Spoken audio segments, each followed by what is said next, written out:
मुझे लगा शिव परिवार का अंग बनकर मेरी पुत्री सुखमय हो जाएगी, किंतु महादेव तो मेरी पुत्री के जीवन में घोर दुख देने को सज्ज थे।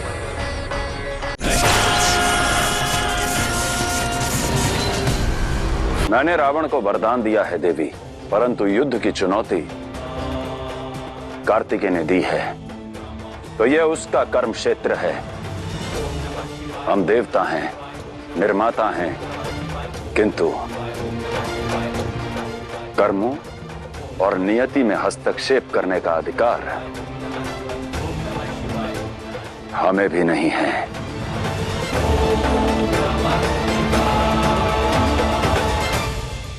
रात्रि का अंतिम पहर आरंभ हो चुका है।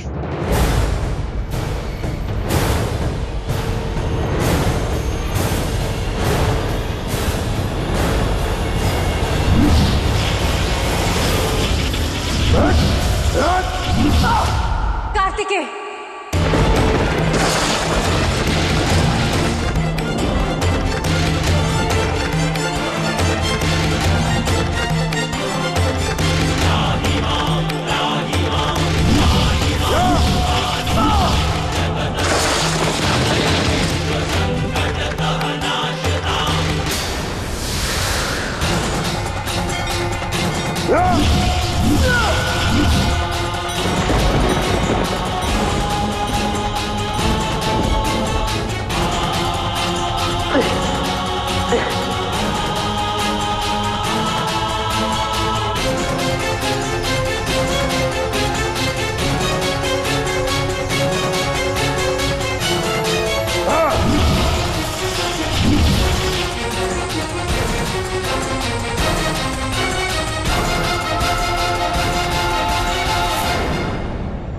देव सेनापति कार्तिकेय,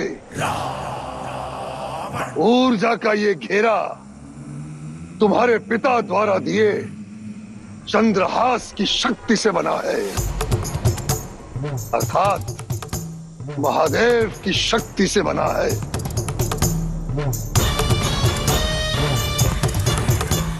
मुझे रोकने के लिए यदि तुमने इसे पार किया तो तुम्हारे पिता एवं तुम्हारे गुरु की शक्ति का अपमान होगा, और एक पुत्र, एक शिष्य ये पाप कदापि नहीं कर सकता।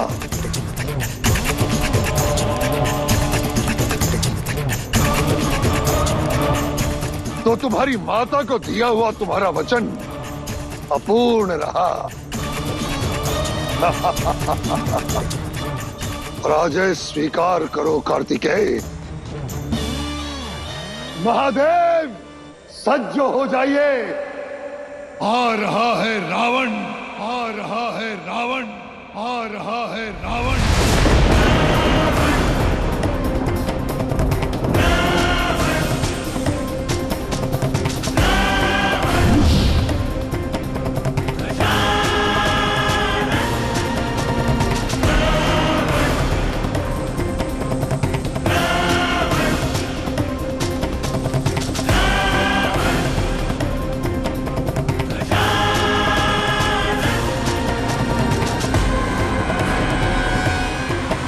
बचपन से मुझ पर लांछन लगते आए हैं। किसी ने वहशी कहा तो किसी ने दरिंदा, किसी ने असुर कहा तो किसी ने नर भक्षी राक्षस। मैंने वो सारे लांछन स्वीकार किए हैं माता, किंतु आपके द्वारा लगाया गया ये लांछन मैं कदापि स्वीकार नहीं करूंगा। हाँ, जीती है मैंने ये लंका अपने लिए, किंतु निजी स्वार्थ पूर्ति के लिए नहीं, असुर कुल के उत्थान के लिए, उनके न्याय के लिए, उनके धर्म के लिए, अपनी प्रजा के लिए। आप ही बताइए माताश्री, क्या मेरी सोच, मेरे विचार, मेरा कर्म दूषित है?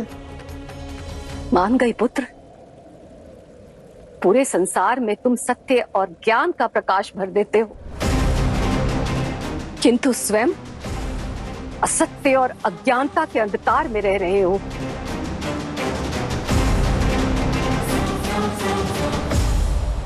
मेरे नहीं तो कम से कम अपने पुत्र की इस दुविधा का उत्तर दीजिए।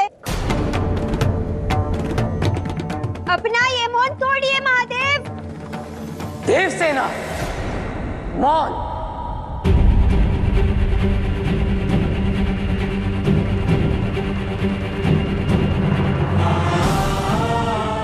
किंतु मैं तो आपके लिए, आपके सम्मान और न्याय के लिए। मैंने कहा शांत हो जाओ।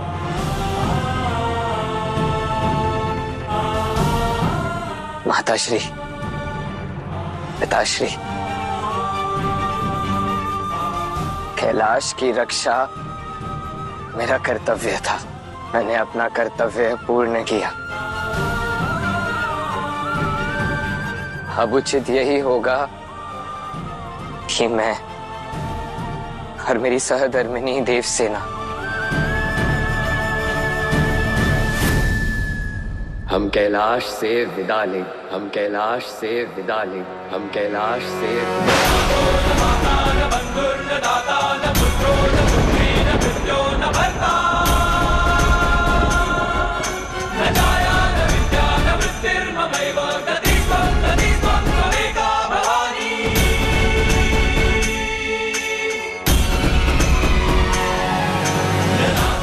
कार्तिकेय पुत्र, ये क्या कह रहे हो तुम? मुझे क्षमा कर दीजिए माता।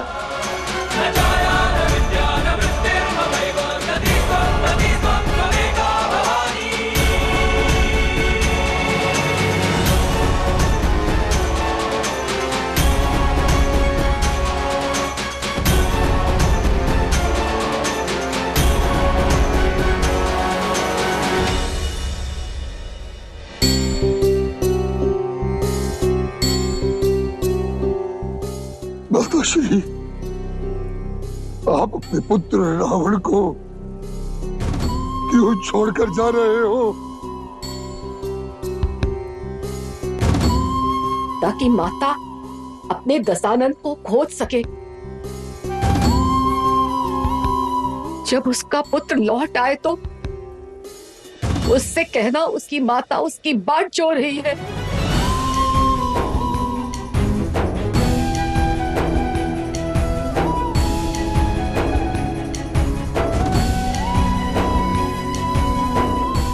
मुझे अकेला छोड़कर मत जाओ माता।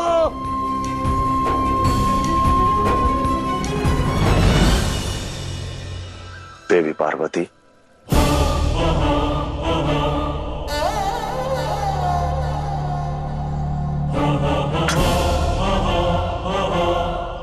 क्या आपको भी मेरे निर्णय का स्पष्टीकरण चाहिए?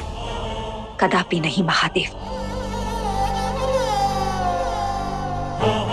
आपने वही किया जो आपको महादेव होने के नाते उचित लगा। हर बार की ही भांति इस बार भी आपने नियति को चुना। अब चुनाव की बारी मेरी है महादेव, और मैं वही चुनूंगी जो मुझे एक माता होने के नाते उचित लगेगा। निर्णय तो ना आपका अनुचित था, ना कार्तिकेय और देवसेना का। जब एक नव वधू को यह अनुभव हो कि उसका गृह प्रवेश उचित ढंग से नहीं हुआ है, तो भूल उसकी नहीं, उसके नए परिवार की होती है। महादेव, ये वैराग्य, ये खुला आकाश, ये सब आपको भाता है, किंतु एक परिवार को साथ रहने के लिए एक छत और 4 भीतों की आवश्यकता होती है। एक घर की आवश्यकता होती है जिसे वो अपना कह सके। परिवार को साथ में रहने के लिए केवल एक दूसरे का साथ आवश्यक होता है देवी। परिवार से घर बनते हैं, घर से परिवार कभी नहीं। और मैं आपके वैराग्य के इस विचार से सहमत नहीं। यदि हमारा घर होता तो तो मेरा पुत्र और पुत्रवधू कैलाश छोड़कर कभी ना जाते। महादेव, अभी तक मैंने शक्ति होने का कर्तव्य निभाया है और अब मैं गृहिणी होने का कर्तव्य निभाऊंगी।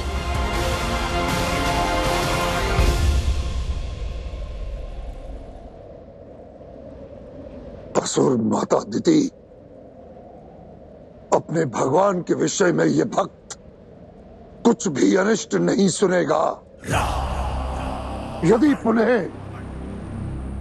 आपके मुख से एक शब्द भी निकला तो मैं भूल जाऊंगा कि आप असुर माता दिति हैं और मैं आपका वंशपुत्र।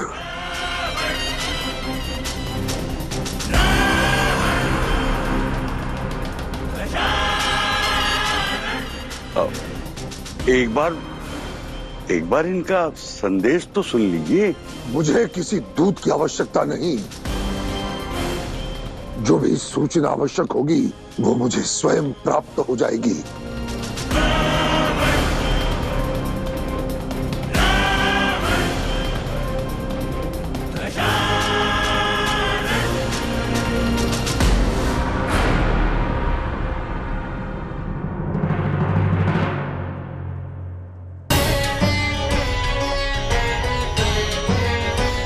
मुझे लगा शिव परिवार का अंग बनकर मेरी पुत्री सुखमय हो जाएगी, किंतु महादेव तो मेरी पुत्री के जीवन में घोर दुख देने को सज्ज थे। शिव के निर्णय उचित नहीं है और अब आपको कर्म फलदाता शनि को न्याय करना होगा। महादेव को दंड देना होगा आपको, दंड देना होगा आपको, दंड देना होगा आपको। जानते हैं शनिदेव